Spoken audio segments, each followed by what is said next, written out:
I don't know if you're using emojis inside Asana, but I know that I'm using emojis a lot. They're actually quite fun, they're colorful, and they're really great to emphasize content. So I think you should really use them, and I have a couple of examples for you on how to use them.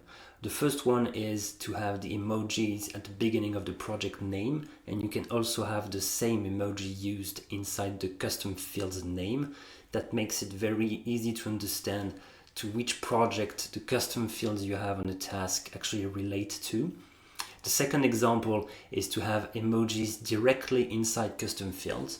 For example, a priority custom field could have like a fire emoji for something that really needs to stand out inside the custom field values. And then the third example I have that I use a lot is to have emojis at the beginning of a section title.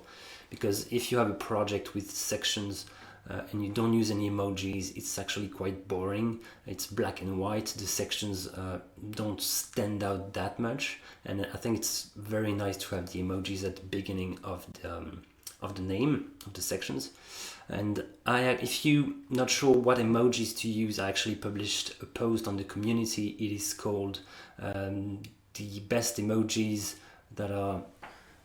emojis for business and work in general. You can find it on the Asana forum. And the last thing is, you probably don't know that, but if you want to have a emoji keyboard on macOS, you can actually use Control-Command-Space on your keyboard. That should bring up an emoji keyboard, so you can choose emojis from. And you have the same thing on Windows. It's actually plus and the dot key, and you can also do a right click somewhere and select emojis from the menu. So I really think you should consider using emojis.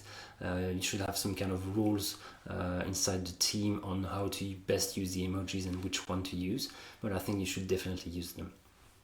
Bye.